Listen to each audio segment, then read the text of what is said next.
Kuno was a young boy born in a fantasy world with the hero's scar on his face, which is considered to be incredibly rare, which was left on him by a holy knight. But the price he had to pay for that was the loss of his eyesight forever. Kuno never knew what seeing something even meant, and often asked his parents what seeing feels like, and his father would reply that seeing means being able to perceive colors, see all the beautiful things God made in this world, and it is a very important thing if you want to find big off baddies. His mother, on the other hand, told him that the loss of his eyes is nothing compared to the hero's scar he has received, and claims that it was a small price to pay. He often heard the maids of his household pity him for the fact that he was blind, which irritated Kuno, who just wanted to be treated as a normal boy of his age. He was soon given a magic instructor as well, which he wasn't totally a fan of since he couldn't understand what would that do to a person who can't see. One of the maids guides him towards the room where his new magic tutor was waiting, and Kuno asks the maid what's the point of learning any magic if he can't even walk on his own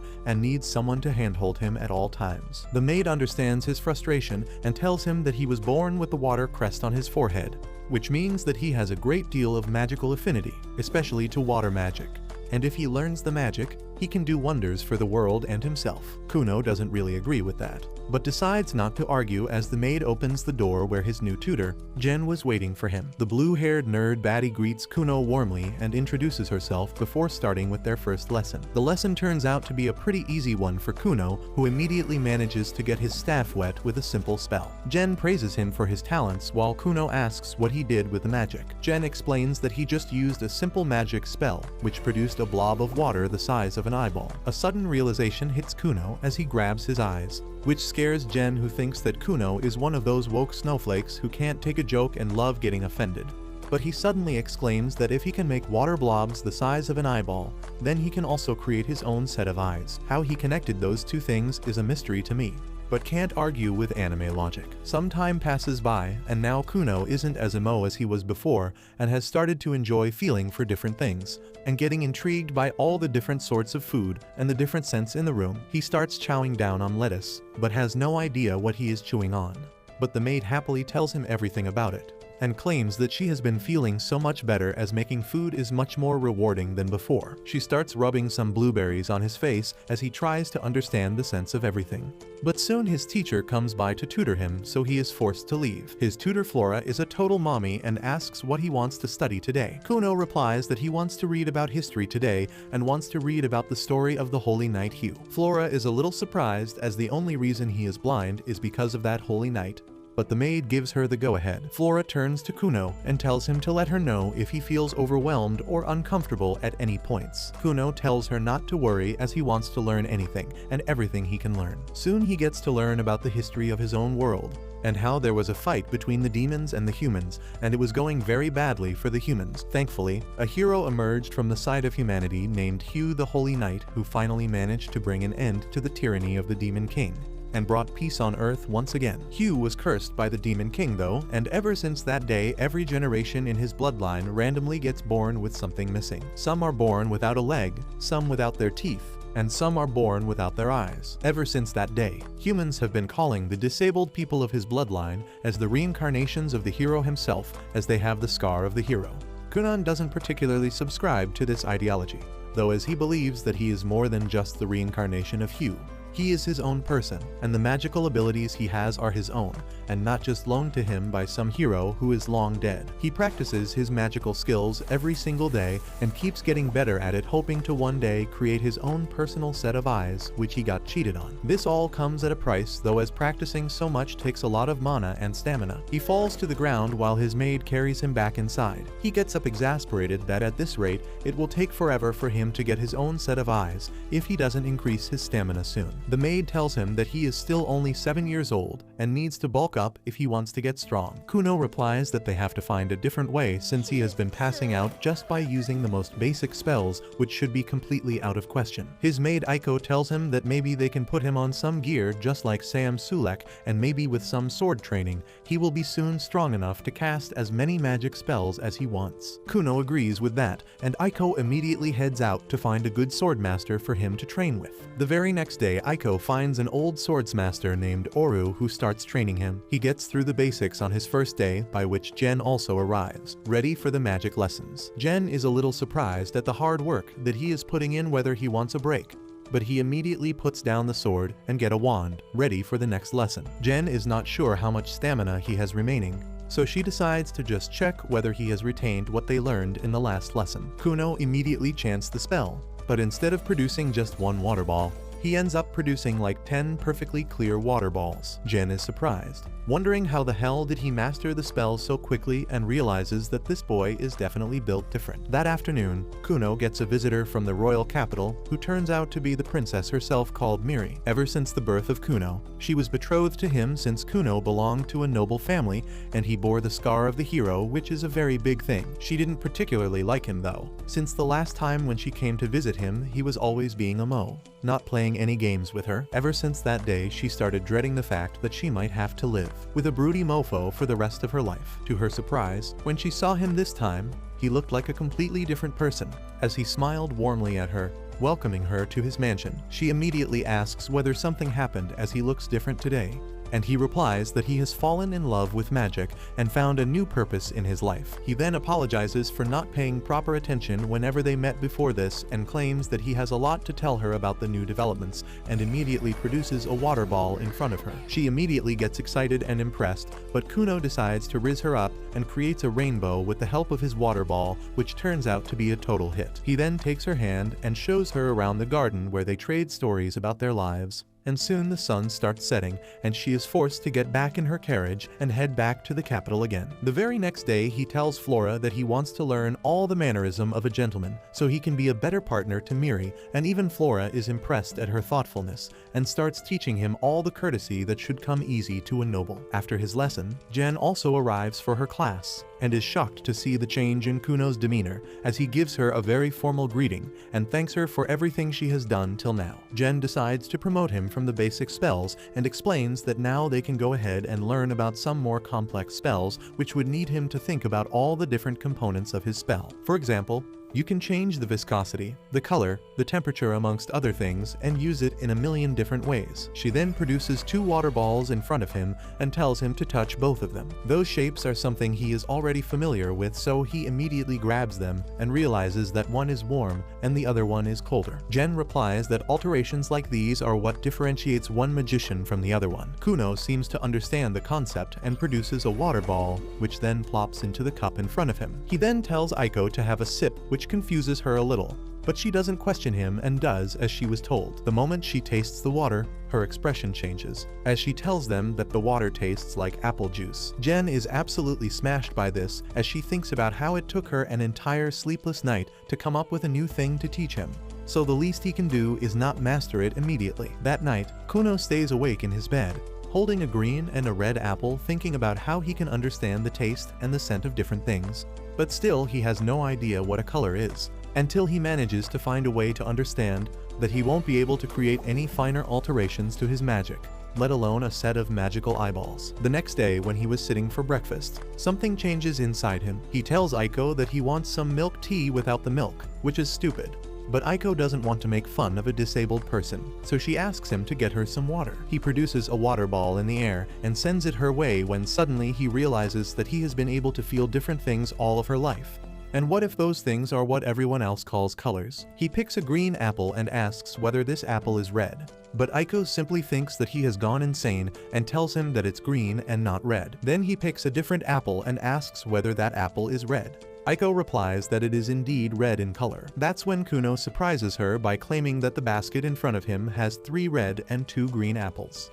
Aiko is shocked to hear that, but Kuno replies that he has been able to feel different things by touching them. He thinks that he can figure out what each color feels like to his fingers. This is a big improvement, and Aiko immediately runs to tell his father about the new development. He immediately asks whether Kuno can read books, and Aiko replies that he is able to trace the color of the ink on the paper and read that way. The next morning, he starts practicing his magic once again and summons a huge red-colored water ball, claiming that he can sense the color better if he makes it bigger. Just then, his mother calls out to him, which breaks his concentration, and the water ball falls on them, covering them in the red liquid. His mother gets knocked out cold, thinking that something happened and her dear son was covered in blood, which confuses Kuno. But Aiko tells him that the color of blood is red as well, and that's why his mother is so scared. While this is happening, Jen watches it from afar, thinking that the feats that Kuno is able to perform is beyond anything that she has ever seen before. and wonders whether this boy has the talent to attain the most prized title in the world and become a cerulean wizard. A couple days pass by, and now Kuno has started studying about hydromancy. He is trying to expand his horizons to see what all is he good at. But Aiko doesn't seem to understand what hydromancy is, so he tries to explain to her in very simple terms that hydromancy is simply using water in a bowl to tell the future or to find something which is missing. Aiko immediately asks whether he could find a groom for her, but Kuno tells him not to worry as she is a beautiful maiden right in the flush of her youth, and loads of men would want to take her as a bride. Hell, if he wasn't a noble, betrothed to the royal princess, he would have taken her as a bride as well. They both laugh at that, as Aiko reminds him that she is 10 years his senior. But Kuno replies that age is just a number as far as he is concerned. Just then, Flora arrives for the lessons and takes his test, in which he passes with flying colors, with all the answers being very in-depth, politically correct, and nothing which could get him cancelled on Instagram. He thinks about the fact that she has basically taught him everything she could at this level and gets worried about the fact that she might have taught him how to riz up the huzz too well, as he tries to flirt with every girl he lays his eyes upon. Just then, Kuno offers her some tea and starts trying to riz her up as well, and she worries whether he might get dragged in the Me Too movement. But she thinks that it is overall better since he always used to be sad and gloomy. Now at least he seems to be enjoying his life. Later that night, Aiko tells Kuno that they need to get ready as his lord father wants to meet him and has called him over to his mansion. He immediately gets ready, and soon the two of them head out into the cold night with a torch in Aiko's hand while she complains about being cold. Kuno decides to do something about it and uses his magic to produce 2 big blobs of water. But to Aiko's surprise, the water is warm and soft.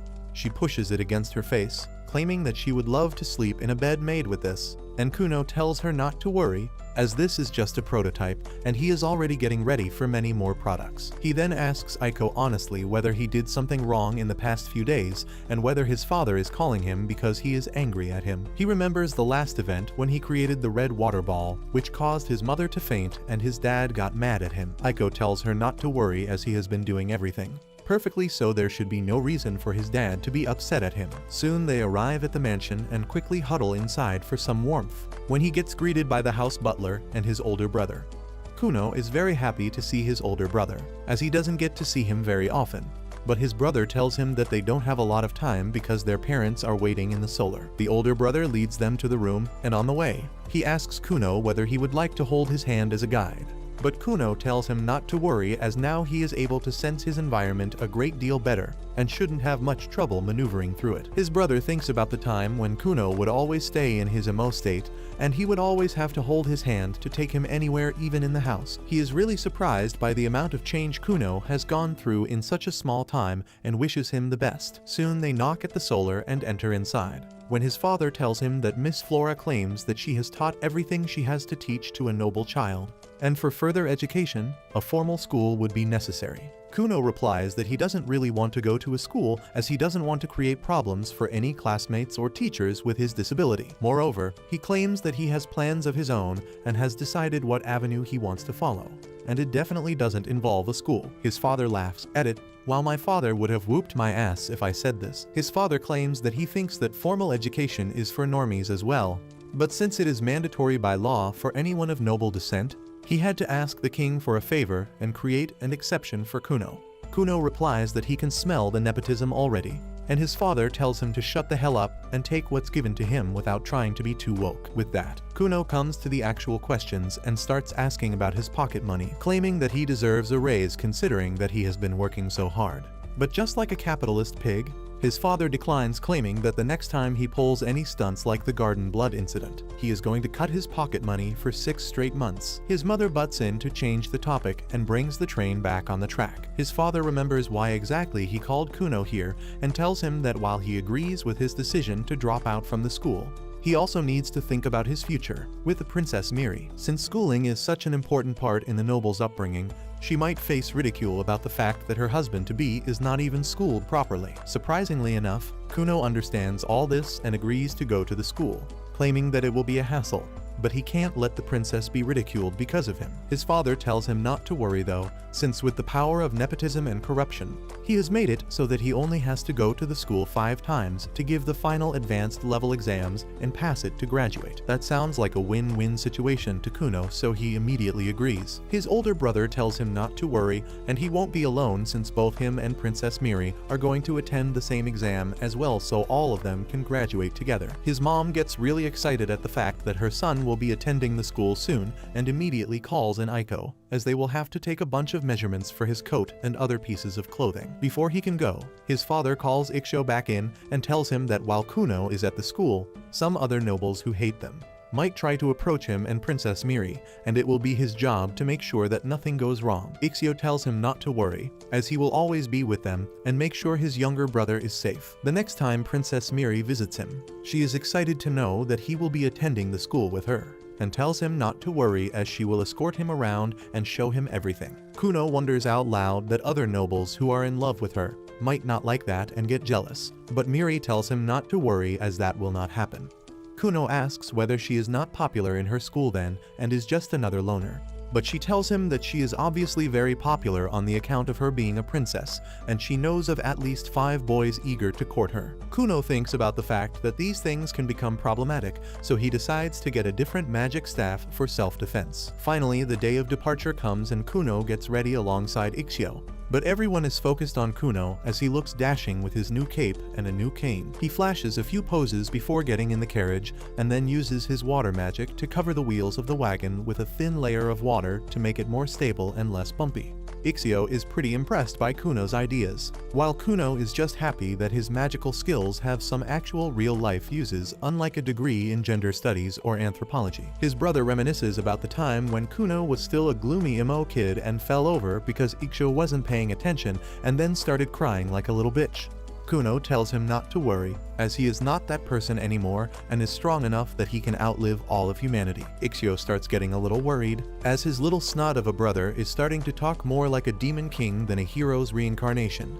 But he puts his thoughts aside when they finally arrive at the academy. Kuno finds Miri waiting for him outside and immediately starts flirting with her, while his older brother stands around awkwardly. Kuno soon gets a little overwhelmed by all the new stimulus as he can hear thousands of voices and feel the presence of hundreds of students inside the school. He thinks about how his earlier self would have recoiled from this, but his magic has given him the confidence he needed, and he grabs Miri's hands and enters the academy. He immediately becomes the fan favorite of the girls, as they claim that the new boy looks more like the prince in the stories than a student. While even the professor who was supposed to show him around the school who was stressed as she heard that Kuno was an extremely shy boy.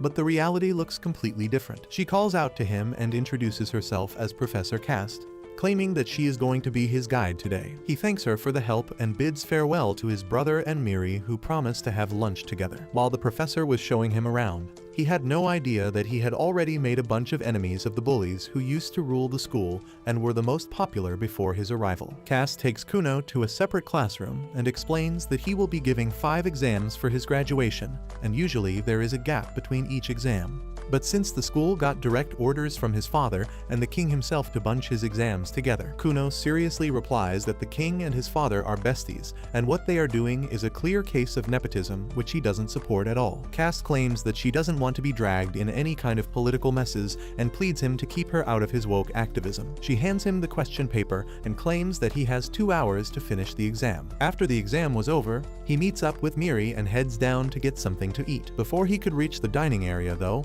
they get approached by Prince Lyle, who is Miri's older brother, and pissed at the fact that someone more popular than him is in the school right now. Kuno feels Miri tense up at the sight of her brother, but has no idea who he is facing at the moment. He was about to lash out as prince or not. No one talks shit to his bride-to-be. But before he could do anything, Ikshyo intervenes and tries to dissolve the situation. Unfortunately, Lyle and his cronies don't seem to be in a mood to talk nicely, and keep trying to escalate the situation. Just then, Kuno decides to take matters in his own hands as he secretly uses his magic to collect all the magical droplets nearby and pulls it down at Lyle's trousers before claiming that the prince seems to have pissed his pants. The prince is furious but too embarrassed to say anything as he walks away to get changed. while Ixio tells his brother to keep it down as no one can ever know that he is the one who did that to the royal prince of the kingdom. Ixio keeps racking his brains about what might happen now that they have created an enmity with the sixth prince of the kingdom. But Kuno doesn't really seem to care as he munches down on his burger, while Ixio prays that they qualify their exams without any further mishaps. Meanwhile, Lyle is pissed off at Kuno, and he is planning his revenge. He walks menacingly through the school corridors, and the students are all scared of him. He doesn't spare even the teachers and tells Cass to get back in the kitchen when she asks him to be a little quiet in the hallways. Back in the dining hall, Kuno asks Miri and Ixio what the hell is wrong with Lyle, and why did he not even try to hide his hatred. Miri replies that he probably did that to keep her status in check, because he is afraid she will overshadow him someday. Kuno is interested in the tea, and Miri tells him that Lyle is the sixth prince, and she is the ninth princess. In normal hierarchy, she is below him. But since she is engaged to someone bearing the hero's scar, her social status is rising quickly, and that scares Lyle. Miri says that now that Kuno has made his social debut, the two of them have higher social status than Lyle, and he is just desperate to stay relevant. Kuno finds all that politics stuff boring, and Miri tells him that even if he were not a magician or the bearer of the holy scar, she would still be happy to be engaged to him. Kuno uses his flirting skills and says that he is glad to be engaged to her too, and the next time he sees her dad, he will kneel before him in gratitude, even though he is never going to kneel before another man. With that, he says that he should apologize to Prince Lyle for his actions first. But both Ixio and Miri tell him not to even dare, because that is a worse idea than dating a girl who is still friends with her ex. Soon after that, it is time for Kuno's final exam, and he trains his magic with Jen before taking the test. As usual, he summons a blob of water and Jen tells him to change its sensation today.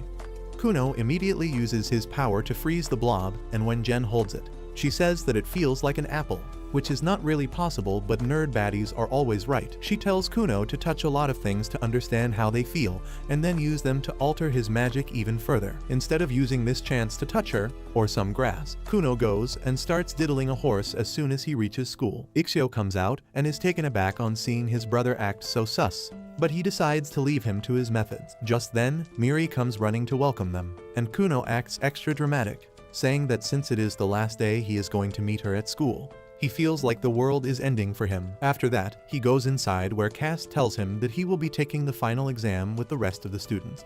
Kuno is shocked on hearing that, and he is quite excited because this is the first time he is going to get the real feel of his school life. He then turns to Cass and says that he will miss being alone with her in their special room, and she isn't really bothered by how inappropriate that sounds. She tells Kuno that she will be only watching over him and wishes him the best of luck for the test. Ixio remarks that Kuno seems to have become very close to Cass, and he affirms, saying that they talked a lot during the exams. He talks about how Cass took the exam to be a teacher following a guy she loved, but that loser failed the exam and only she passed. Now she is a teacher and he is a jobless bum, and Cass has no idea what she is doing with her life. Both Ixio and Miri are bothered about Cass's mental health after hearing the topics that she is talking about with a child, but just then, some students interrupt them because they are curious about Kuno too. Cass tells him to introduce himself, and Kuno introduces himself as Miri's fiancé and Ixio's little brother. Everyone is impressed by him for no reason at all, and Kuno says that he is really happy to see that his fiancé and older brother actually have friends, because no one had approached them till now, and he was sad thinking they were loners. Ixio tells Kuno not to diss them like that, and Miri gets embarrassed as she explains that she had asked all her friends to leave her alone so that she could spend more quality time with him. Kuno apologizes for not realizing her feelings, and then repeats that he is glad that both she and Ixio have friends. He didn't want to be direct with them and ask if they are loners because that would be rude, and Mama didn't raise a rude boy. He was almost ready to tell them that it is okay not to have friends by playing the sympathy card and telling them that he has got it even worse. Everyone else is convinced by his act, but Miri knows that Kuno has no issue being friendless, and he affirms. Soon, it is time for the exam to begin, and Cass tells Kuno to stop diddling the pigeon and get to his seat. Miri starts leading him to his seat when suddenly, Lyle comes there and pushes both of them away. He is pissed at Miri because the news about the recent pant wedding incident has reached the palace, and even the servants were talking behind his back. Lyle thinks that everyone here is the same, and they must be bitching behind his back because they don't have the guts to say things to his face. He clenches his fists in rage, but then Kuno grabs his hand suddenly, introducing himself to the prince. He says that he didn't get the chance to greet him properly the other day, but he really wanted to get along well with his brother-in-law. The entire class is stunned on seeing this because no one dares to get close to Lyle except a few bootlickers. On the other hand, this is the first time someone has greeted Lyle like this, and he doesn't know how to react to it. Kuno shakes his hand vigorously and Lyle is unable to get free from his grip no matter how much he tries. He acts super woke and tells Kuno that he never gave him the consent to hold his hand or talk to him. Kuno, however, completely ignores that statement and says that Lyle has really manly hands and he wants them around his throat. This is too much for Lyle and he immediately turns to Miri, asking what the hell is wrong with her future husband. Instead of answering, Miri starts laughing because she never imagined Lyle could blush like that. Lyle is even more embarrassed as the entire class joins Miri in laughing at his reactions, and he turns to Kuno, ordering him to let go of his hand. Kuno finally leaves him alone, and the matter is resolved peacefully. Cast begins the exam, and once it is done and the answer sheets are checked, she announces that everyone passed the exam. Everyone is happy to hear that, and Kuno celebrates that he graduated with his brother and fiancé. Later that evening, he leaves for home and wishes everyone goodbye. Everyone is sad to bid goodbye to the quirky but charming boy, and even Lyle seems to have changed after meeting Kuno. The next day, his magic lessons with Jen resume, and she tells him to create a small typhoon. Kuno creates that, and then at Jen's order, he splits it into 10 water balls, colors them, and then changes their texture. Jen is satisfied with this, but Kuno has more to show. He says that he has learned something new recently, and then changes one water blob into a white pigeon that flies like the real thing. Jen falls to her knees, realizing that Kuno is officially a much better sorcerer than her, and she is going to lose the job of teaching him. She decides to reveal this truth to Kuno during tea time, and asks him to prepare himself mentally because she has shocking news for him. Kuno sends Aiko away before asking Jen if she is a goddess who came from another world to teach him, but now she must return to her divine dimension. Jen is amused by that idea, but she doesn't entertain it too much. She tells Kuno that she doesn't have anything left to teach him, and he is already better than her now. Kuno gets up and says that he doesn't want to let her go, because the little tricks she invented to keep him busy and extend her employment made him understand a lot more about magic than any normal class would. More than that, he is grateful because she was the one who inspired him to create eyes using magic. He is desperate to keep her as his teacher and offers to increase her salary. But Jen is honest for once and states that she was overpaid all this time, and now she doesn't have work to do. She tells Kuno that he should get a teacher who is much better than her to study further, but he refuses. He says that he grew so much because of her little tricks and demands her to deceive him further. As he says this, animals made of water come out from everywhere and start cuddling with Jen, who is even more sure of the fact that her role in Kuno's life is over now. With that, she leaves Kuno's house and decides to become a better sorcerer after being inspired by her students' hard work and dedication. Soon after that, Aiko tells Kuno that even Flora has resigned from her job because the curriculum is complete and Kuno has graduated. She didn't wait to say goodbye because she would be too emotional, and Kuno decides to write her a thank you letter. Aiko tells him to ask her if she has a handsome servant in her mansion, who is over 6 feet tall, because she is looking for a groom. Kuno asks Aiko if she really plans to quit her job and marry someone. Aiko affirms, saying that she feels that Kuno can look after himself perfectly now, and it is time for her to get married because the dating pool after that is quite bad. During dinner, Kuno tells his parents that all his teachers have quit and Jen told him to find an extraordinary magician to teach him next. Ixio says that the royal sorcerer Zio is quite famous recently, and his mom can vouch for that. Kuno asks his dad to appoint the guy named Zio as his teacher, but he tells him that's not how things work. He makes it clear that he cannot call the royal sorcerer here to teach him, and Kuno asks his dad what is the point of being the king's best friend if he can't do even this much. Kuno's dad tells him that only the king and people directly authorized by him can meet the royal sorcerers, who rarely leave the castle and don't meet commoners. Kuno understands his dilemma now, but he has a solution ready for that. He tells his dad that he will come with him to the royal palace the next time he goes to talk to the king, and then he will get lost there. The royal sorcerers will find him, and through some plot armor, he will be taken in as their student. Kuno's dad tells him to stop watching so much anime and K-drama because things don't work like that in real life. He says that his plan has no guarantee that it will work, but Kuno is confident that it will get him what he wants. He asks his mother to help him, and since she favors him a lot, she pleads with his dad to do something. The guy is a simp for his wife, so he agrees to talk to the king about the matter, even though he doesn't have much hope in the plan succeeding. A couple days later, a master sorcerer receives a file from another high-level sorcerer. He is taken aback at an apprentice sorcerer learning to become student of the royal sorcerer Zio, But the girl tells him that the boy seems talented and Princess Miri is head over heels in love with him. The master doesn't care about that and starts reading Kuno's file in detail, and that is enough to get him interested in the boy. A couple days pass by since then, and finally Kuno gets the call from the royal palace to present himself to the royal sorcerer. He gets into a carriage alongside his father,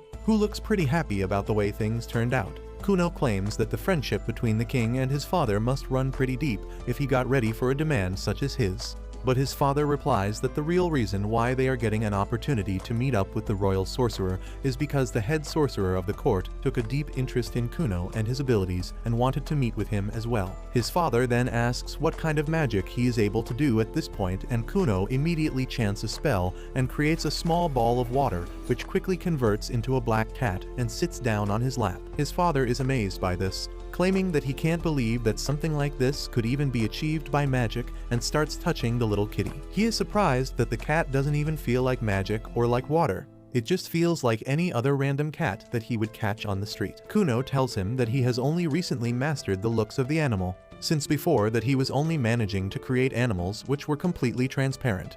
But from the past couple of times he is managing to change the color of the animals as he wants to. His father starts playing with the cat happily, and Kuno asks whether they should get an actual cat for that home. Like a typical dad, he refuses, claiming that they would create a lot of mess in the house, plus he might also trip over them and hurt himself. Above all that, he claims that Kuno's mother prefers dogs anyways, so he doesn't really have a choice in wanting a different animal. Soon they enter into the capital and are immediately greeted by a silver-haired girl named Rei, who is the second princess of the kingdom and the older sister of Miri. Kuno warmly greets her, claiming that he is very fortunate to have such a beautiful woman as her for his sister-in-law. His father wonders whether his son is for the streets, but decides to think about that later. Rei smiles, claiming that she has heard a lot about Kuno from her younger sister and would love to have a long conversation with him. She also notices a cat and asks them whether the cat would need any special food.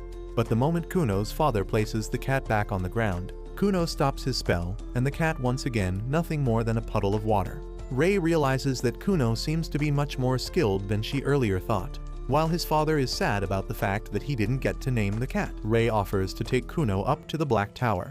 While his father claims that he too will have a chat with the king, then maybe head home. Kuno tells him not to worry about him, as after the Black Tower, he has a mind to visit Miri and maybe take her out on a bougie date. His father tells him to enjoy his time there and promises to arrange a carriage for him whenever he decides to head back home. Rei soon takes Kuno up to the Black Tower and on the way asks whether he is comfortable walking or whether he needs any assistance. Kuno replies that he is perfectly fine and immediately starts asking her a bunch of questions that confuses her, as they are all Stephen Hawking level questions in terms of magic. She tells him that she can't have such an advanced discussion while walking and asks whether he knows about the number of children the current king has. Kuno has never thought about that till now, so Rei reveals that the king is a total baller and has produced 7 princes and 10 princesses, one after the other. She is the second princess, while Miri is the 9th one. More than that, the interesting part about this country is that the succession of the throne doesn't work like normal, where the throne passes off to the oldest son after the king. In this country, they follow something called a meritocracy, where all the princes and the princesses will be evaluated on the basis of their skills and merits,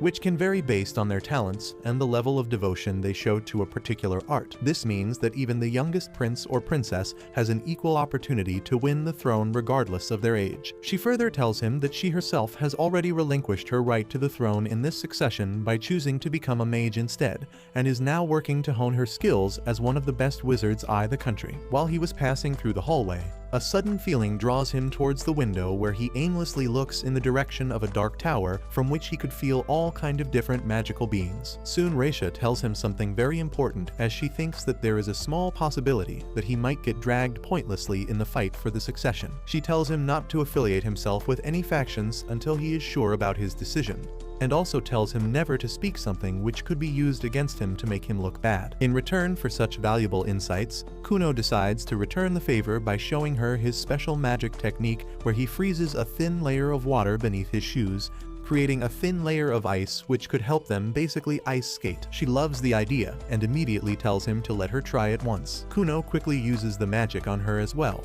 and then both of them start skating through the corridors like a bunch of mad lads. While the guards try to chase after them, as they can't let Ray get hurt by anything. Unfortunately, Ray and Kuno are much faster than the guard and manage to escape them. But their luck soon runs out as a knight spots the two of them and immediately gives chase. Kuno asks whether they should stop, but Ray was having too much fun and tells him that they can probably outrun the knight. But that's where they were wrong, as the knight manages to catch them and takes them outside in the garden for a good scolding. Later, they were escorted towards the tower, where he is soon introduced to the head sorcerer of the kingdom. Kuno is humbled by his presence as he realizes how big the world is. He earlier thought that Ray's magic was impressive, but compared to even that, H seems to be on a completely different level altogether. H immediately asks whether he was born with a water crest, and Kuno replies in the affirmative before claiming that he doesn't really have much idea about these crests. H explains that there are 7 different types of crests that the mages can bear, and they correlate to their magical affinities, such as fire, water, earth, wind, light, darkness, and foul, alongside that each crest has a rank in terms of stars from 1 to 5. Which makes Kuno's 2 stars a fairly common occurrence. Ray replies that even she is a 2-star crest wind mage. Kuno immediately understands it, claiming that he can immediately feel it, as himself and Ray are like American processed cheese, whereas H seems to be an artisanal wheel of aged Parmesan. H agrees that the description seems good enough, and reveals that he is actually a 4-star. Immediately after that, H takes them all to the training ground below and tells Kuno that he is going to test him a little to gauge his magical prowess. Kuno gets a little intimidated, wondering whether this means that a royal mage will be ready to become his tutor if he manages to pass the test, but he doesn't really guess a lot of time to mull all that over, as H immediately calls forth an older student who is also a royal mage and tells him to demonstrate his water magic. The mage chants the spell, and immediately an array of magical droplets of water appear in the air, creating a brilliant pattern, while H turns towards Kuno and tells him to conquer the boy's magic with his own. He thinks about the time Jen would tell him about how not only can he create water, but he can also manipulate the water already present in the environment. Till date, it has never been a problem for him, but he has never actually tried to gain control over the water that another mage has created. He realizes that H has effortlessly created an assignment that neither he nor Jen thought about, and now he will have to deal with it on the fly. He decides to give it a go, and immediately tries to wrestle the control away from the silver hair mage. At first he thought it might work, but he hits a roadblock when the water droplets start resisting, as the mage manages to hold his droplets under his own magic effortlessly. H seems to be very interested in what was going to happen next. But Kuno is not one to lose so easily, so he gives it his all and uses all his stamina to try and gain control. To everyone's surprise, Kuno manages to wrestle 2 of the water balls away from the highly trained and experienced mage before H puts a stop to it. Kuno drops to his knees, breathing hard, while the silver-haired mage honestly replies that he could have never thought that a mere boy could take away 2 of his water balls. He then turns towards H, claiming that he is willing to take the boy under his tutelage. But immediately the other mages start chiming in, claiming that even they would like to have Kuno as their pupil. H tells them all to shut up, as he wants to see what else can Kuno actually do, and asks him to create something that he has thought about. Kuno immediately creates a trampoline with the help of his water magic, and immediately H starts bouncing on top of it, having the time of his life. The other mages get in line wanting to have a go, as they want to understand how it works, and whether they can recreate it. H, however, tells Kuno that he wants him to stay the night in the castle, so that they can see what else is Kuno capable of. Kuno replies that unfortunately he has a date with Miri, so he needs to take her out for dinner tonight. Just then Ray asks him whether he can create any other animals from his magic, or maybe humans. Kuno replies that he can do both of these things, and immediately creates a human doll made out of water magic in the shape of his maid. It is still not perfected yet, so the maid is a little translucent. Plus, he hasn't dialed in their movements perfectly, so that's also an issue as of now. The silver-haired mage asks whether he can make the dolls do anything, and Kuno tells them about the time when he tried to make them fly, but it wasn't well received as the doll looked dumb while doing it. H immediately gets interested, and Kuno is forced to demonstrate. He starts playing around with the doll, sending her up in the air back and forth again and again, scaring half the people of the castle, which gets him scolded once again, and they are all forced to apologize. Soon the sunset comes, and H tells Kuno that he has successfully passed the tests, and he will personally assign Kuno a sorcerer so that he can learn to use his magic better. Kuno is overjoyed by that and goes to tell his father, who is pissed since he has heard complaints about his son twice in a matter of hours and scolds him for being irresponsible with his magic. Soon, his father leaves to head back to their mansion, leaving Kuno behind with Ray, who realizes that he needs to head out to Miri or he will be late for dinner. Ray tells him that they must use their magic to reach Miri, otherwise they would be late, so they decide to do a little experiment as Kuno creates a water bubble. And Ray uses her wind magic to propel them forward like Aladdin's magic carpet as they soar through the skies and reach near Miri's chamber in no time. Unfortunately, Ray forgets to gradually decrease her magic and turns it off completely, which causes them to fall, and they get caught by the Knight Dario for the third time today, who is pretty pissed and once again gives them a long lecture, while Miri waits for her Prince Charming in her dress. Miri is also getting freaked out waiting for Kuno, as she paces up and down her room, wondering whether her groom-to-be would even come or not. The maid tries to calm her down, claiming that Kuno must have stayed too long at the academy and that's why he might be late. Thankfully, soon enough they hear a knock at the door and the maid finds one of the guards waiting for her as he announces that Kuno has arrived and is waiting for the princess outside. The maid turns around and immediately finds Miri sitting on the couch sipping some expensive tea, as if she wasn't just freaking out and running up and down her room. Before she could even finish her sentence, Miri was out of the room walking briskly towards her waiting fiancé. She finds Kuno waiting for him at the base of the stairs and he immediately apologizes for being late before trying to riz her up, claiming that the moon looks beautiful tonight, even though he hella blind. He asks Miri for her hand, which she graciously offers him, and he immediately guides her into his whip and takes her into a 3 Michelin-star Gordon Ramsay restaurant. They enter the fine dine restaurant and are immediately offered very expensive sparkling water. But they are not broke boys like you, so they can afford to drink whatever they want. They both start drinking while Miri's maid notices the gentlemanly poise that Kuno exhibits from the way he carries himself. Miri starts the conversation and asks whether he got the chance to visit the Black Tower today. Kuno excitedly answers the question, revealing that he had the opportunity to meet with her older sister today and claims that every single mage he saw at the tower was hella impressive, including the second Princess Ray. He also tells her that he has passed the mage test as well, but has no idea who his teacher is going to be. Kuno continues to flirt with the princess, who seems to be enjoying her night, even though her maid thinks that Kuno is pretty cringe.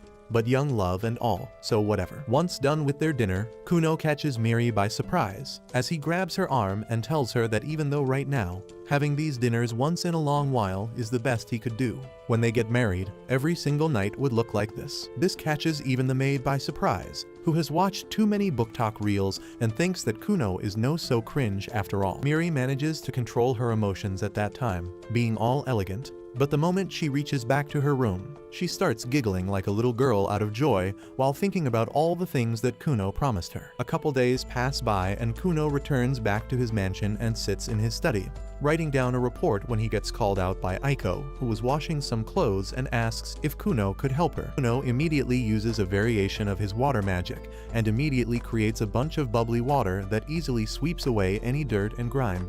Aiko thanks him for the help, but Kuno tells her that he was trying to finish a report which will be delayed now. Aiko tells him to stop being a loser and getting trapped within his rooms studying like a nerd. Kuno replies that he just wants to finish the report while everything is fresh in his mind. Aiko tells him that being a nerd won't get him any bitches, and if he doesn't spend time in the sun playing and soaking in fresh air, his growth will be affected. Kuno realizes the harsh truth that girls will always like tall men, but Aiko promises that she will like him regardless of his height as long as he has a big package. With that, they sit beneath the shade of a drying cloth, when Kuno asks whether they got a letter back from the Black Tower, as it looks like they still haven't decided on who's going to become Kuno's teacher. His wishes seems to come true as a couple days later a letter arrives for him, and it turns out that the devilishly handsome Master Sorcerer Zio has been assigned as his new tutor. Kuno doesn't really know what to make of this man as he has only heard about him from his mother, but Aiko starts going crazy for him, claiming that Zio is the most handsome man in the continent, and starts worrying about losing weight and getting her hair done so that she can look her best if in case Zio manages to spot her. Back in the castle, Ray comes in to meet Miri and tells her about the fact that Zio has been chosen as the new tutor for Kuno. Miri seems to be excited as this would mean that Kuno gets to learn from the best sorcerer, while Ray sighs, claiming that she really wanted to be Kuno's sorcerer as he was really fun and would make for an interesting student. On the way through the corridor, Miri spots two of her older sisters on the way named Eve and Lydia, who smirk at her, and Miri immediately frozen on her spot. Thankfully Ray is with her, which gives her some confidence, but Eve butts in, claiming that they have been hearing a lot about her fiancé Kuno, and jokes about how they are not yet married and are only betrothed, which means that he can technically fall in love and marry any other princesses he wants. This makes Miri insecure, but Rei speaks up, claiming that both of the girls are chopped to F, and Kuno wouldn't see them even if he had a working set of eyes. This makes the girls blush in anger, as they run past them, claiming that Rei should mind her own business and act more like a princess since she has already been scolded thrice by a knight. Back at Kuno's mansion, he drinks tea alongside Aiko, while wondering what kind of a person is his teacher exactly, while Aiko is already blushing just thinking about Zio, and the fact that she will be able to see him up close. Suddenly, a carriage stops at their door, and Miri hops out of it. Kuno is surprised to see her at this time unexpectedly, but immediately starts trying to riz her up, by claiming that he has to mentally prepare himself to be around such a beautiful woman like her. Unbeknownst to him, Zio is also inside the carriage and listening to all his cringy bullshit while wondering why the hell is he being dragged into this. Kuno still has no idea about it and continues talking creepily about how he is sure that Miri has changed her soap. But when I said that to my co-worker, I got a letter from the HR. Zio soon decides to walk out of the carriage, and Kuno immediately feels a different presence around him. He realizes that it can only be Zio, and while Aiko is freaking out on the inside, Kuno is just thinking about how strong Zio must be since he can literally feel his dense magical aura around him. Kuno immediately realizes that this man is much stronger than any of the mage he saw at the Black Tower, and might be even stronger than the Grandmaster himself. Miri notices the look on Kuno's face and immediately asks whether anything is wrong, but Kuno ignores her and greets Zio, before introducing himself. Zio claims that he doesn't really care about all that, and makes it clear that he hates brats. Aiko thinks about how can be a mage so foul-mouthed, but at the same time finds it hot thanks to the book talk brain rot. Zio outright declares that he didn't choose to be his tutor, and this job was practically forced on him by the Grandmaster. Kuno doesn't really care about all that, and simply answers that they are all bound by the reins of politics and hierarchy, so they can't do anything about it. Dario also introduces himself formally as Miri's guard, while Kuno apologizes to him for causing such a ruckus the other day. Soon they all sit down for some team, which is a hassle for Zio, who can't tolerate the bullshit between Princess Miri and Kuno, who keep flirting back and forth. Zio finally steps in and tells them to keep it in their pants, as he is here to discuss magic, and not to hear corny dialogues between two tweens. Zio decides to have some fun with Kuno and pull his leg a little and asks whether he knows anything about compound magic. Kuno replies that compound magic is a special type of advanced magic in which the spellcaster uses multiple different spells at once. Zio smiles and asks how many spells can he use it at once, but nothing could have readied him for the answer he receives, as Kuno replies that he can use 31 spells at once and can go up to 32 spells, but sometimes he ends up failing there. Zio is actually impressed by this and responds that he himself can go up till 50 spells, which surprises Kuno, who didn't think that anyone could be that gifted to be able to use so many spells at once. Zio then asks Kuno how did he manage to go past the 20 spells cliff, as that is where almost everyone fails. But Kuno replies that he simply clubbed a bunch of spells together and stacked them on top of each other. Zio seems impressed, as he didn't think that many people would be able to figure that bit on their own. He quickly realizes why so many other mages were mad at him for getting to teach Kuno, while they didn't get the chance even though they are the ones who greeted them into the Black Tower. At that time, he didn't really understand what was such a big deal, even though they told him that Kuno is really interesting. But even they probably don't have any idea about what an exceptional talent Kuno is. Zio finally gets a little more invested and gets up from his seat before telling Kuno to show what he can do, as he doesn't want to waste his time around someone who is all talk and can't back it up. He tells him to suck up to him and beg him to be his tutor. Miri immediately thinks about how Kuno will never do something like that, but she turns out to be very wrong, as he folds like a deck of cards, calling Zio the best sorcerer in the world, and explaining how good he smells and how even a straight boy Lilk himself can fall for the dangerous mage like him. Zio starts getting creeped out by the freak and tells him to keep it in his pants before using one of his spells to create a wall out of the dirt. He tells Kuno to try and destroy the wall if he can, and he can use any methods he fancies. Before Kuno could begin though, he tells him to make a waterbed for him, which he has heard about so much. Kuno immediately uses his magic to create a water, which Zio claims that he will watch after sitting on that. But the moment he touches the bed, he gets transported into another world, as he realizes how soft it is and immediately ends up sleeping. Meanwhile, Kuno inspects the wall and realizes that even though the wall looks very simple, It has an extremely dense magic spell running inside, which makes it practically indestructible. He also finds out that Zio has compounded his spell over 40 times to make it extra strong. But he doesn't fret much. In fact, he sits down with the princess for some tea, claiming that they should wait for Zio to wake up and then he will break it. 2 hours pass by and Zio wakes up to find the sun setting over the horizon and his wall still standing. He asks Kuno whether he gave up, but Kuno responds that he was waiting, and now that Zio is up, he can deal with the wall. With that, Kuno walks up to the wall and uses his detergent water, which slowly washes away the dirt. Zio smiles as he realizes that instead of forcing his way through with a water blast like other people would have done, he chose the smarter route. Watching that, he decides to formally accept Kuno as his student and tells him that from now on, he will be assisting him with all his experiments starting tomorrow. The next day, Zio arrives once again alongside Princess Miri and immediately calls out to Kuno, claiming that he is the luckiest boy in the world as he is getting the privilege to be taught by the best mage in the entire kingdom. Kuno is a master at sucking at this point and immediately starts buttering Zio up as he claims that he is definitely the luckiest in the world to be trained by the most handsome man in the kingdom. Zio seems satisfied and smiles, claiming that today's work is going to be hard, and Kuno shouldn't expect him to go easy on him. Kuno immediately starts acting as he was in a soap opera, grabbing his head, claiming that if Zio went easy on Kuno, he would simply think that he doesn't love him anymore. Zio gets a little creeped out by the little perv and tells him to keep it in his pants and takes him inside. Once inside the room though, Kuno's excitement dies out as he realizes that today's job is going to be noting down the memos that Zio has created into proper documents with good handwriting. Kuno knows that this is basically Zio's work, which he is too lazy to do and is forcing up on Kuno, who was so excited to learn all the different kinds of magic today.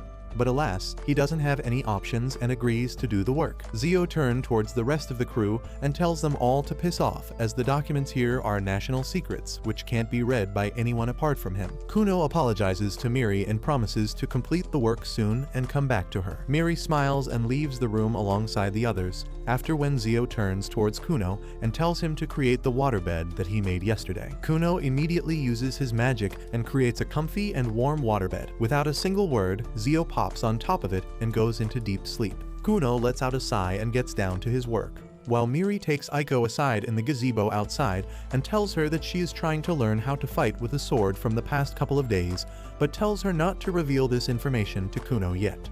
Aiko is surprised, as it is not very common for princesses to learn how to fight with a sword, but she agrees to keep quiet. Miri soon gets ready and grabs her wooden sword before coming out into the arena against Dario. They start fencing against each other, and it's very clear that Miri has just recently started learning. But she is making quick progress as she wants to be good enough for Kuno. She knows that he has the hero's scar, which means that he is going to be super famous, and she needs to match him with her own skills and talents so that they can be seen as equal in everyone's eyes. Back in the room above, Kuno continues to decipher the letters from the old parchments and keeps getting stuck because the writing on the papers are utterly garbage, making it difficult to understand what's a letter and what's a diagram. While he was struggling with one of the memos, Zio ends up waking from his slumber and seems to be properly recharged now. He turns his attention towards Kuno and asks how far has he gotten with the task at hand.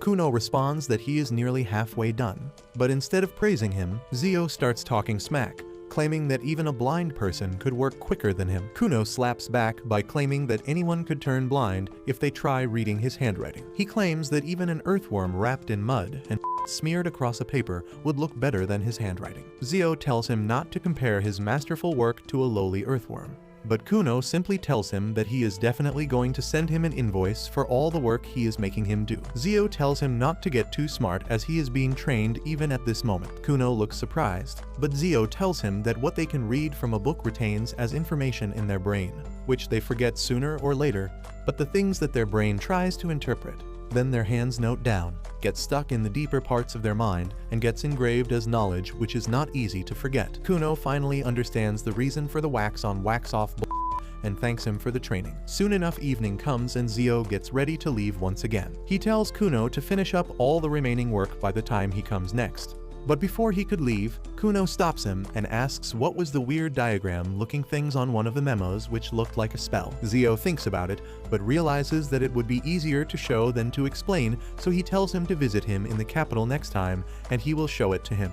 Kuno gets excited and then immediately turns towards the princess and tells her that he will see her very soon again. The very next day he returns back to the capital and gets ready to enter the Black Tower once again, when he gets surrounded by the royal mages, who are happy to see Kuno back again and start asking all sorts of questions. Before he could even answer though, Zio ends up arriving and tells Kuno to follow him inside. Ray asks Zio why the hell is he taking Kuno inside and asks horrified whether he is going to take Kuno to the demon room. Zio doesn't even bother with an explanation and tells Kuno to create the waterbed, which does its job perfectly, and soon enough all the nosy students are asleep. They start walking once again, and on the way up, Zio asks whether Kuno has any idea about magical weapons. Kuno replies that magical weapons are special weapons that are able to channel the magic of its user. Zio nods in agreement, explaining that there are special mages whose only job is to create magical weapons for royal mages. With that, he opens the door to his study and reveals the entire room covered with dust and scrolls. Kuno is amazed but excited as he eagerly starts looking through the scrolls, finding one new spell after the others, which he has never tried before. He flips through the bundle of scrolls and comes across a special magic book which was only available to a select few royal mages, and claims that he was going to use the power of nepotism to gain access to this book. He excitedly turns towards Zio and claims that he wants to live here forever. Zio turns around and tells him that he doesn't need to live here and eventually he can have it all if he wants. With that, he turns his focus towards a box in front of him, claiming that he has been working on a special magical tool for the past few months, and the diagram that Kuno saw yesterday was an illustration of the same tool. Kuno walks up and opens the box, only to find it empty. Confused, he asks Zio what exactly does this thing do, and Zio responds that he is trying to create a device which can help them get whatever they want without moving. For example, he wanted an apple. The device will create one for them. Kuno claims that he would love to have a device like that and have it make pancakes. Zio replies that with the help of Kuno's water magic, he can finally start the testing phase of the product and launch it in the market. Zio claims that his earth magic can deal with the outer shell, while Kuno's water magic can deal with the intricate moving parts inside the device. Kuno realizes that this device could actually be a hit, and agrees to work alongside Zio. Soon enough they go down to have lunch, and that's where the headmaster of the mages tells Kuno about the school of wizardry and witchcraft where mages from all over the world travel to attend. Kuno has never heard of this and gets excited by the thought. Zio tells him not to think about it too much right now, only mages above the age of 12 can enroll.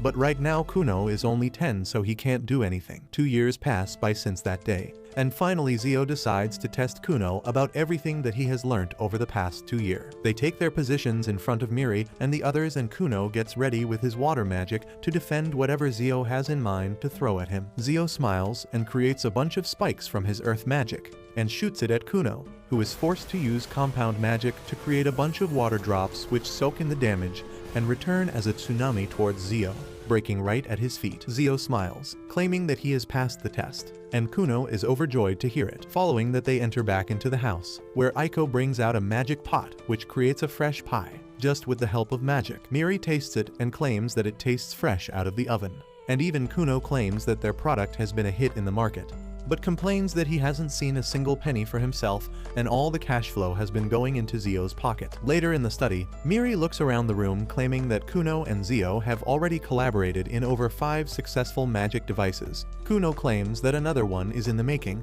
and they have also released 5 new theories of magic in their new magic manual. Zio turns to him and tells him that he doesn't need to worry about the magic device they were developing anymore, and reminds him that he is turning 12 this spring and should get prepared for the magic school. At first Kuno refuses to leave as he thinks Zio is the only teacher he needs, but Zio tells him that he is an earth magic user and can't teach much about water magic. Moreover, the world is very big and the magic school has loads of extraordinarily strong water mages as well. Kuno still doesn't really want to leave, but Miri gives him a final push, claiming that he should leave and become a great sorcerer, and promises that she will also work on herself and become a fine woman by the time they meet again. Later that evening, after bidding Zio a final goodbye, Kuno returns back to his study and thinks about how in the past few years he got so used to not using his eyes and sensing everything that he forgot his one greatest ambition, that he wanted to create a pair of working eyes for himself. He realizes that the only way he could ever do that is if he becomes stronger and better as a mage,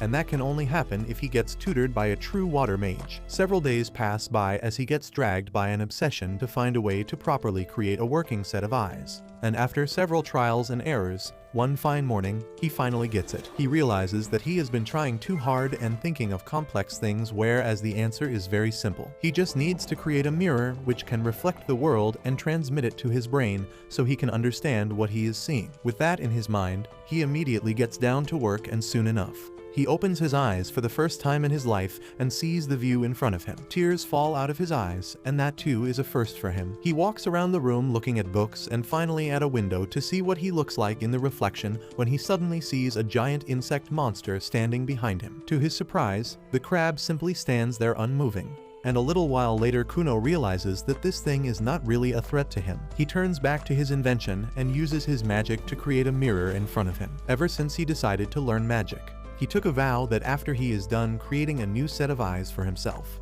he would have a good look at the person he hates the most, which is himself. He remembers about all the times his parents and the servants had to go out of their way to make sure that he didn't get hurt. Once the mirror was created, he finally opens his eyes and takes a long good look at himself. He notes that he doesn't seem to be very tall, nor does he have any beard to speak of, but that might be because he is still a child. He then turns towards the crab once again and tries to make conversation with it.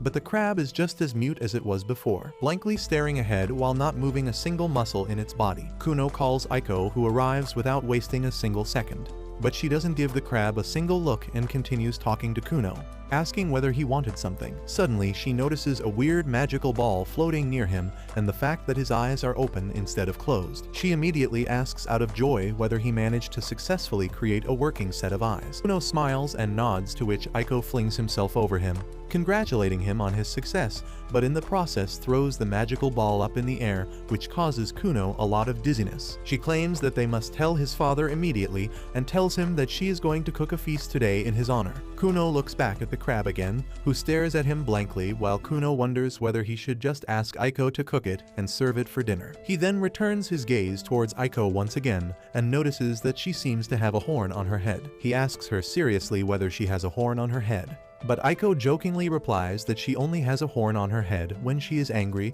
but it goes away when she is happy. Kuno doesn't know what to make of it, but thinks to himself that for some reason he never thought of Aiko in his mind with a horn on her head. Kuno realizes that he needs to continue practicing his cold approach tactics if he wants to become the Rizzler, so he immediately starts flirting with her, claiming that the horn makes her look very horny. Aiko doesn't really know what to say to that, so they simply move outside. This is the first time Kuno is able to see the outside world with his own eyes, and he stands there out on the field, looking ahead at a beautiful scenery of grassy meadows, faraway mountains, and a castle in the middle. Surprisingly though, he doesn't see what any normal person would see, but instead his colors are all inverted and maybe not calibrated properly in the settings. The sun looks black to him, the bright blue sky looks a dull purple, and the grass a deathly pale blue. Even Kuno feels like something is wrong, as none of the books mentioned the sun to be black in color and the sky so purple. Aiko comes from behind and helps him wear a cloak to escape from the cold and tells him that they should go ahead towards his parents' manor to give them the good news. Kuno finally decides to ask Aiko the question that has been bugging him for a while,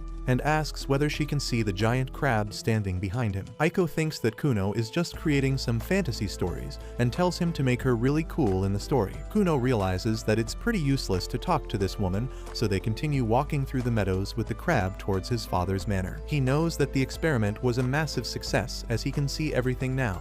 But something is gnawing at his mind, and he feels like something went wrong during the experiment, and he shouldn't be seeing some of the things that he is seeing. Once in the manor, he finally literally sees his brother instead of metaphorically as before, which will make many of the commenters happy who had a personal issue with my writing before. His mother and brother are both overjoyed to hear that he can finally see, and his mother starts crying as she looks at him with a smile, while his brother praises him for doing something which has never been done before. Kuno can't really concentrate on all this though, as he sees his brother with a beautiful pair of wings he just came back from a pride parade, while his mother has eyeballs of different colors. He thinks about how both of them look cool as hell, and no one ever told him about these things. He tells his mother that she looks like a heroine from a play about a princess, and even his brother looks cool. He turns towards his brother and asks whether their parents are discount angels or something, But this family has a disease of not answering the question, so his brother replies that he doesn't know about all that. He then turns towards Aiko,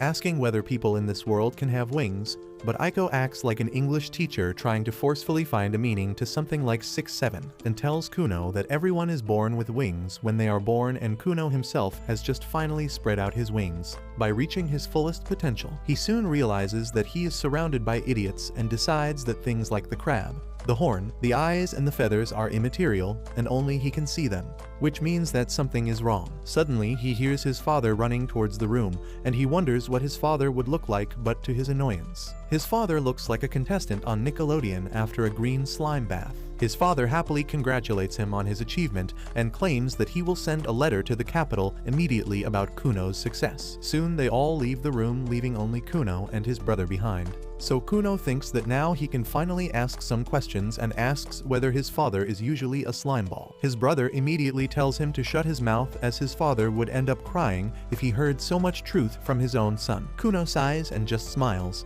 thinking about how the combined ick of his household is lower than a broken table lamp, and decides that he will just ask all his queries directly to his teacher. The next morning his wishes come true as the royal carriage from the capital arrives carrying the princess, Sir Dario, and Zio himself. Kuno immediately runs down to greet Miri and warmly welcomes her to his manor. Miri is beyond happy at the fact that Kuno can see again and claims that he has successfully done what no other person has been able to do till date. Kuno keeps his eyes closed as he is scared to look at his future wife, fearing that she might be chopped. But Miri asks Kuno to open his eyes as she wants him to see her for what she is. Kuno slowly opens his eyes and takes a look at her. He notices her regal posture, her beautiful blonde hair that shines in the sun like a million threads of gold, and her smile, which is very demure and very mindful. Just when he thought that at least his fiancée doesn't have any weird thing on her, he notices a single feather on top of her head. He takes a sigh of exhaustion at this bullshit. But Miri thinks that he didn't like what he saw and starts getting insecure. Kuno immediately uses his Rizzler skill set to make Miri feel good about her again, as he compares her to the feather of a dove flying freely in the sky. Dario comes out of the carriage at that point and claims that this dove has been getting better and better at swordsmanship, and now she is more of a hawk than a dove. Kuno notices a beautiful ethereal sword on his back and immediately asks about it.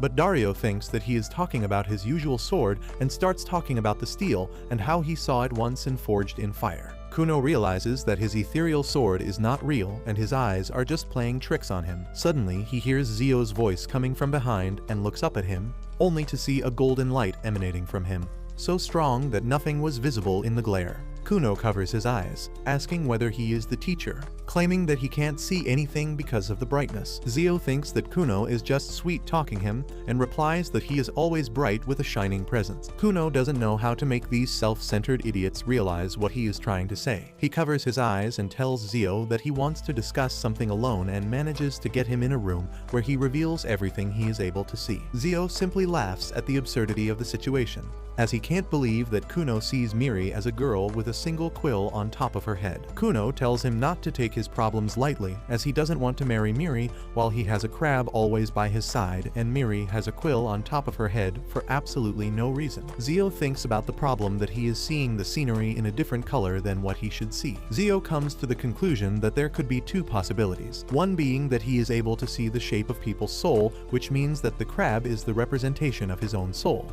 And the other option is that he is having a serious case of magic sickness, which is causing him visual hallucinations. Zio remembers the time he was going through a forest with a very strong magical field which caused him to get sick, and it felt like he was drunk on too many drinks and started seeing weird creatures around him. Kuno realizes that it seems very similar, but Zio claims that they don't have enough data to decide what's true and what's not. Moreover, he tells Kuno that every animal sees things in different colors. That doesn't mean that their sight is flawed, so he should think about his vision as a gift and nothing else. By the time they come outside, the sun is already setting. Zio immediately starts laughing at the thought of Miri with a feather on her head. The next night, they all celebrate Kuno's 12th birthday, which also begins a new journey in his life, as the next day he would be leaving for the Magical Academy. His father gives him a new wooden staff, while his mother gives him a new quill set. His brother hands him a book of good places to eat, becoming the Michelin guidebook of his era. while later in the night, Miri finally reveals her own gift, which turns out to be a bracelet, which she has a matching pair of. Kuno tells her how much he is going to miss her and promises to come back to her as soon as possible. They both hold hands for the last time in a while under the moonlight sky, and the next day, his entire family gets ready to see him off. His mother can't contain her tears, but his father tells her to act strong as Kuno is going to find it extremely hard to leave them all behind and might cry in front of them. To their surprise, nothing like this happens. In fact, Kuno doesn't even hug them and straight up gets on the cart and says later fam before leaving in the carriage, telling his family that he might come back in the next couple of years, but he might not, so who knows. With that, he gets comfortably seated with Aiko and starts dreaming about all the new people he is going to meet at the academy and wonders how strong the sorcerers there are. Kuno and Aiko continue their journey for 5 days, after which Aiko starts getting bored and asks how long will it take them to reach the academy. Kuno reveals that the academy is pretty far away, so their best bet would be to estimate around up to a month of travel time till they reach the academy. Kuno knows that Aiko has decided that she would not be going to the academy with him, but asks whether she is sure about her decision. Aiko replies that she has been at a marriageable age for a while now, and she wants to get married and settle down so she can start her life in the truest sense. She claims that if she continues to go with him, she would get too old for any good matches. She claims that it's now or never, as if she gives up now, it will mean that she gave up on the idea of having a life altogether. Kuno tries to emotionally blackmail her and asks whether she thinks that he can live without her, and Aiko replies that if that's truly the case, then would he be willing to cast the Princess Miri aside and marry her instead. Kuno immediately shuts up, knowing that he has no replies for that, and looks out the window where he finally spots his grandfather's manor looming in the distance. They finally arrive at the manor and Kuno tries to remember when was the last time he came here. Aiko remembers everything well and replies that Kuno forced his entire family to come here around 4 years ago, when he heard that his grandfather has a huge library filled with magical books. At that time, Kuno was doing his absolute best to learn magic in any way possible so to force his family to accompany him. He proceeded to do a cringy TikTok dance till they all agreed to come.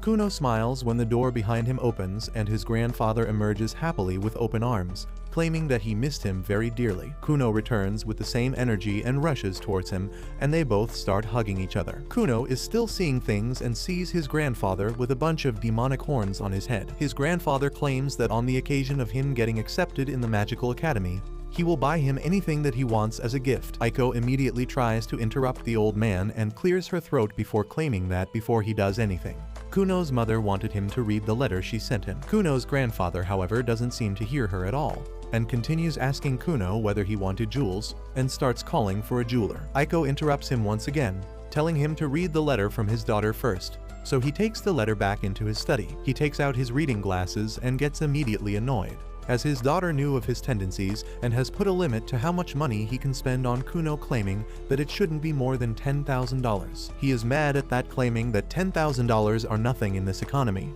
but Kuno reminds him that he is still just 12 years old, and Aiko claims that 10K is 3 months of her salary. The grandpa is still hellbent on getting him something big, telling Kuno that it would be fine if they don't tell his mother about it, but Kuno claims that the thing he wants right now is a different maid, since Aiko wouldn't be accompanying him after this point. His grandpa then brings forward the new maid Riko, who is Aiko's younger sister and has a horn on her head as well. She greets Kuno warmly, claiming that she took the job because her sister recommended it and the pay wasn't too bad. She wants to save up for the wedding and already has a fiancé, so she is not open to any happy ending services. Kuno tells her not to worry, as he himself has a beautiful fiancé and that they should cherish them more than anything else. Riko agrees, claiming that her and her fiancé are going to open a store in future, so she is saving for that as well. A little while later, the maids start getting the dinner table ready, and Riko claims that she expected a stuck-up brat since he was supposed to have the hero's scar, but Kuno seems to be a pretty chill guy.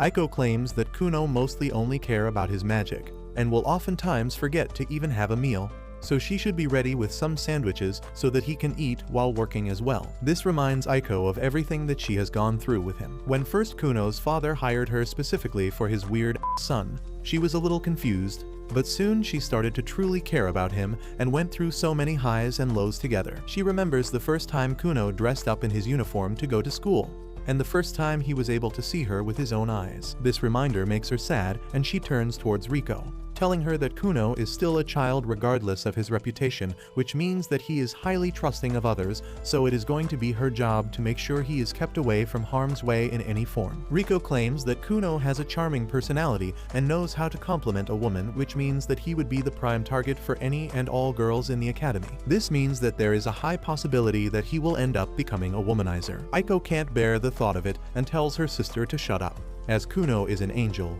and he would never do anything like that. The next morning, Kuno packs up his bags and gets ready to leave when Aiko comes to his room to tell him that his carriage is ready for departure. He thanks Aiko for everything that she has done for him till now, claiming that he would have never become the man that he is today if not for her. He claims that it would be a couple of years before he sees her again, and Aiko tells him not to worry as she will be waiting for him and will probably be a married woman by then with a child of her own. They hug it out, and then Kuno gets inside the carriage alongside Riko. His grandpa begs him to stay back and secretly live with him instead, but Kuno doesn't care and starts the carriage, leaving his grandfather and Aiko behind. Kuno turns towards Riko and asks whether she is okay leaving her fiancé behind, as it is going to be several years before she is able to see him again.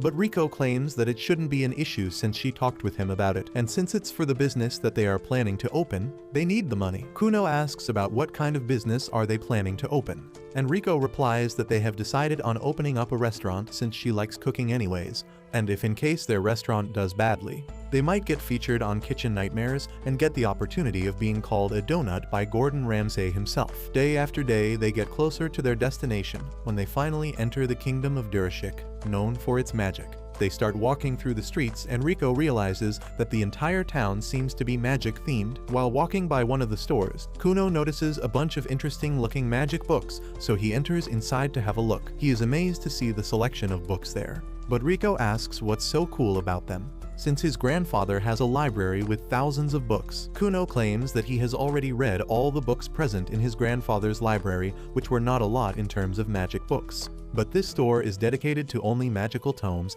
and they all are incredibly rare. Riko asks whether he is going to buy anything, but Kuno tells her that they would have to spend a huge chunk of money for that. Riko peeks at the price of a single book and is shocked to see that one singular book can cost up to $5 million.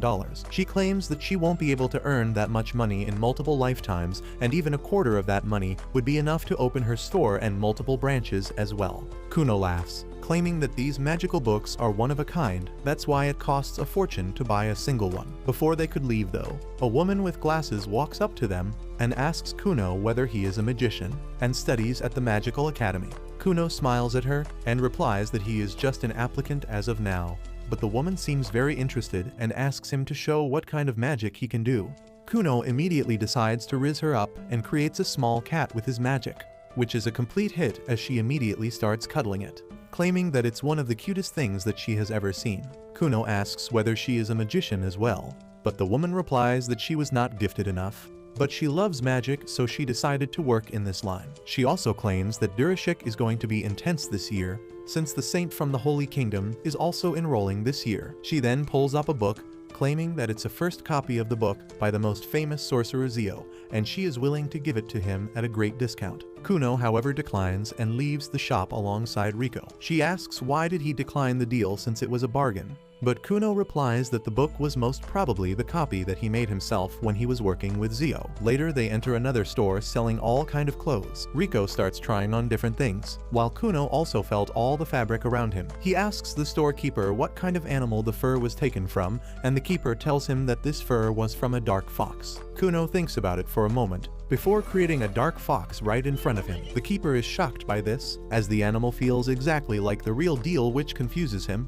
But Kuno reveals that he can create anything if he knows what they feel like. The storekeeper starts thinking, and asks whether he can create a woman for him. This enrages Riko, who tells the thirsty storekeeper to keep it in his pants, and calls him an incel before leaving the store. They move from that tiny town and move towards the capital of Durashik, where they finally arrive after a couple of days and are immediately greeted with a huge magical academy, which is even bigger than what Kuno had first imagined. Riko asks what is going to be their living situation, and Kuno tells her not to worry as they will get a dorm where she will stay with him. Once inside though, their hopes are crushed when the receptionist reveals that all the dorms are already full, and if he wanted one he should have applied for it long ago. Rico. Not knowing what to do, they get out of the academy and Rico asks whether they should take a hotel instead. Kuno replies that they are supposed to stay here for several years, and staying in a hotel won't be a very cheap experience. He wonders whether he should just find a room for rent, when the receptionist comes after them and hands them some flyers with details of real estate agents who can show them properties in the nearby areas. Kuno's eyes immediately lights up as he thinks about renting a house just for the two of them